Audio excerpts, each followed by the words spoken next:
श्री कृष्ण जी कहते हैं, जिस व्यक्ति को आपकी कद्र नहीं, उसके साथ खड़े रहने से अच्छा है आप अकेले रहे। अंतकाल में जो मनुष्य मेरा स्मरण करते हुए देह त्याग करता है वह मेरी शरण में आता है। इसलिए मनुष्य को चाहिए कि अंतकाल में मेरा चिंतन करें। जिंदगी में सदैव अवसरों का आनंद लेना चाहिए, लेकिन किसी के भरोसे को तोड़कर नहीं।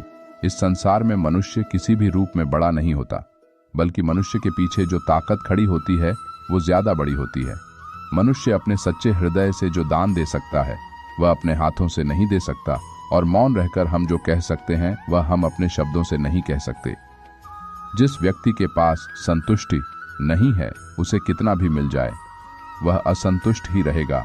यदि आप किसी के साथ मित्रता नहीं कर सकते हैं तो उसके साथ शत्रुता भी नहीं करना चाहिए। अच्छे लोगों की कृष्ण परीक्षा बहुत लेता है परंतु साथ नहीं छोड़ता, और बुरे लोगों को कृष्ण बहुत कुछ देता है परंतु साथ नहीं देता। जैसे ही आप हार मानने की सोचें उस कारण को याद कर ले जिसकी वजह से आप अभी तक डटे हुए थे। अगर ईश्वर तुम्हें ज्यादा प्रतीक्षा करवा रहे हैं, हो सकता है जितना तुमने मांगा उससे ज्यादा देने वाला हो। भ्रम बुद्धि को नष्ट कर देती है। बुद्धि के नष्ट होते ही व्यक्ति का पतन हो जाता है। नकारात्मक विचारों का आना तय है, परंतु यह आप पर निर्भर करता है कि आप उन्हें कितना महत्व देते हैं। परेशानी में कोई सलाह मांगे तो सलाह के साथ अपना साथ भी देना, क्योंकि सलाह गलत हो सकती है, साथ नहीं। जब आप दूसरों के लिए अच्छा चाहते हैं तो वही अच्छी चीजें आपके जीवन में वापस आती है। यही प्रकृति का नियम है। परिवर्तन ही प्रकृति का नियम है। इसलिए जो भी पीछे छूट गया उस पर शोक मनाने की जगह जो आपके पास है उसका आनंद उठाना सीखिए। तुम जो भी कर्म प्रेम और सेवा की भावना से करते हो मैं तुम्हें परमात्मा की ओर ले जाता है।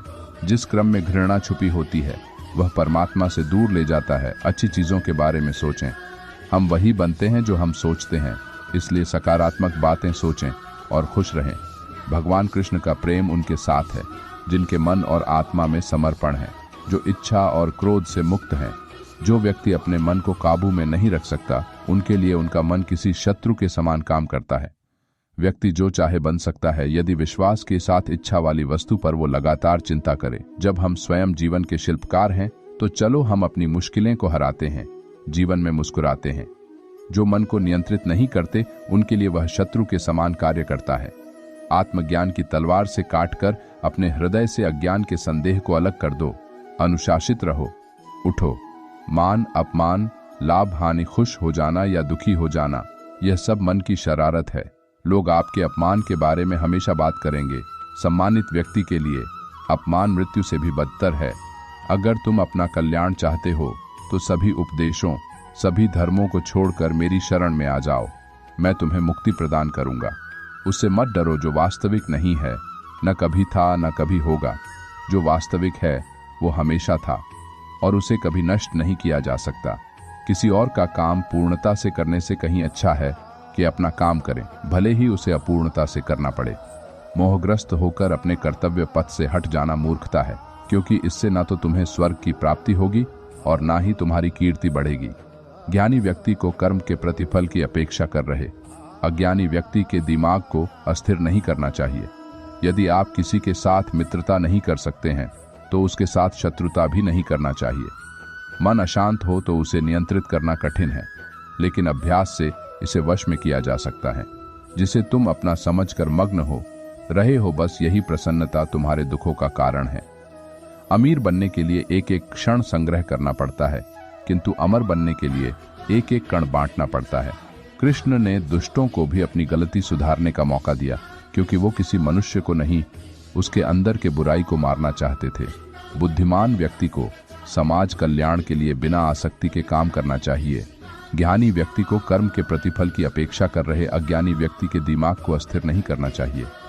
एक बार माफ करके अच्छे बन जाओ, पर दोबारा उसी इंसान पर भरोसा करके बेवकूफ कभी न बनो। जब आपके जीवन के चारों ओर हताशा और निराशा हो, जब दुखों ने आपको हर जगह से घेर रखा हो, तब आप सच्चे मन से कृष्ण जी के नाम का दीपक जलाना और अपना सब हाल श्री कृष्ण को सुना देना। श्री कृष्ण स्वयं आपके सब दुख हरने आएंगे। तुम उसके लिए शोक करते हो जो शोक करने के योग्य नहीं है। बुद्धिमान व्यक्ति ना जीवित और ना ही मृत व्यक्ति के लिए शोक करते हैं। मनुष्य का जीवन केवल उसके कर्मों पर चलता है। जैसा कर्म होता है वैसा उसका जीवन होता है। क्रोध की अवस्था में भ्रम जन्म लेता है। भ्रम बुद्धि को नष्ट कर देती है। बुद्धि के नष्ट होते ही व्यक्ति का पतन हो जाता है। प्यार और तकदीर कभी साथ नहीं चलते, क्योंकि जो तकदीर में होते हैं उनसे कभी प्यार नहीं होता, और जिससे हमें प्यार हो जाता है वह तकदीर में नहीं होता। खाली हाथ आए, खाली हाथ वापस चले जाओगे। आज तुम्हारा है, कल किसी और का था, परसों किसी और का होगा। तुम जिसे अपना समझकर मगन हो रहे हो, बस यही प्रसन्नता तुम्हारे दुखों का कारण है। हर कीमती चीज को उठाने के लिए झुकना ही पड़ता है। माँ और पिता का आशीर्वाद भी इनमें से एक है। वह जो सभी इच्छाएं त्याग देता है, मैं और मेरा की लालसा तथा भावना से मुक्त हो जाता है, उसे शांति प्राप्त होती है। अगर व्यक्ति शिक्षा से पहले संस्कार, व्यापार से पहले व्यवहार और भगवान से पहले माता पिता को पहचान ले तो जिंदगी में कभी कोई कठिनाई नहीं आएगी। फल की अभिलाषा छोड़कर कर्म करने वाला पुरुष ही अपने जीवन को सफल बनाता है। स्वार्थ से रिश्ते बनाने की कितनी भी कोशिश करें, वो कभी नहीं बनते हैं, और प्रेम से बने रिश्तों को कितना भी तोड़ने की कोशिश करें, वो कभी नहीं टूटते। जीवन में समय चाहे जैसा भी हो, परिवार के साथ रहो। सुख हो तो बढ़ जाता है और दुख हो तो बढ़ जाता है। जब आप प्रभु के साथ जुड़ जाओगे तो आपकी परीक्षा आरंभ हो जाएगी।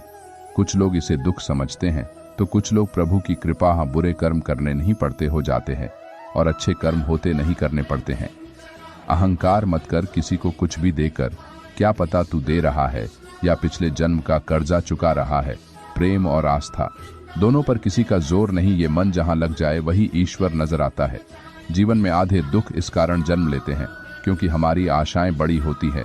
इन आशाओं का त्याग करके देखो, जीवन में सुख ही सुख है। राधा कृष्ण का मिलना तो बस एक बहाना था, दुनिया को प्यार का सही मतलब समझाना। खास प्रेम एक ऐसा अनुभव है जो मनुष्य को कभी परास्त नहीं होने देता, और घृणा एक ऐसा अनुभव है जो मनुष्य को कभी जीतने नहीं देता। लोग कहते हैं अपनों के आगे झुक जाना चाहिए, किंतु सच बात तो यह है जो अपने होते हैं वह कभी झुकने नहीं देते। इस संसार में मूर्ख व्यक्ति, अधर्मी, अज्ञानी व नास्तिक प्रकृति का व्यक्ति मेरी शरण स्वीकार नहीं कर सकता। जो दूसरों की तकलीफों को समझते हैं, जिनमें दया है, दिल से अच्छे हैं, उन्हें दोबारा जन्म लेना नहीं पड़ता। यदि कोई व्यक्ति प्रेम से, भक्ति से पुष्प, फल, जल भी मुझ पर चढ़ा दे तो उसी भाव से उसे स्वीकार करता हूं, वह मेरा प्रिय भक्त होता है। मन की गतिविधियों, होश, श्वास और भावनाओं के माध्यम से भगवान की शक्ति सदा तुम्हारे साथ है और लगातार तुम्हें बस एक साधन की तरह प्रयोग कर सके सभी कार्य कर रही है। आत्मा न तो जन्म लेती है, न कभी मरती है, और ना ही इसे कभी जलाया जा सकता है, ना ही पानी से गीला किया जा सकता है। आत्मा अमर और अविनाशी है। प्रहलाद जैसा विश्वास हो, भीलनी जैसी आस हो, द्रौपदी जैसी पुकार हो, मीरा जैसा इंतजार हो, तो कृष्ण को आना ही पड़ता है। बहुत विनम्रता चाहिए रिश्तों को निभाने के लिए। छल कपट से तो सिर्फ महाभारत रची जाती है। आपके कर्म ही आपकी पहचान है, वरना एक नाम के हजारों इंसान हैं। जो इस लोक में अपने काम की सफलता की कामना रखते हैं, वे देवताओं का पूजन करें। शब्द उतने ही बाहर निकालने चाहिए जिन्हें वापस भी लेना पड़े तो खुद को तकलीफ न हो। वह जो इस ज्ञान में विश्वास नहीं रखते, मुझे प्राप्त किए बिना जन्म और मृत्यु के चक्र का अनुगमन करते हैं। जीवन में कभी भी किसी से अपनी तुलना मत कीजिए। आप जैसे हैं सर्वश्रेष्ठ हैं। जब वे अपने कार्य में आनंद खोज लेते हैं, तब वे पूर्णता प्राप्त करते हैं। यदि प्रेम का मतलब सिर्फ पा लेना होता तो हर हृदय में राधा कृष्ण का नाम नहीं होता। बड़प्पन वह गुण है जो पद से नहीं, संस्कारों से प्राप्त होता है। परायों को अपना बनाना उतना मुश्किल नहीं जितना अपनों को अपना बनाए रखना होता है।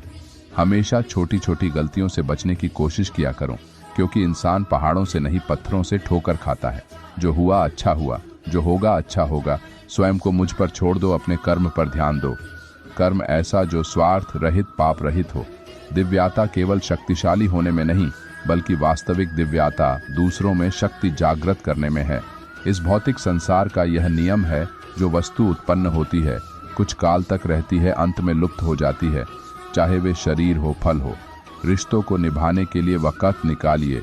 कहीं ऐसा न हो जब आपके पास वक़्त हो तो रिश्ता ही न बचे। न हार चाहिए, न जीत चाहिए। जीवन में अच्छी सफलता के लिए परिवार और कुछ मित्र का साथ चाहिए।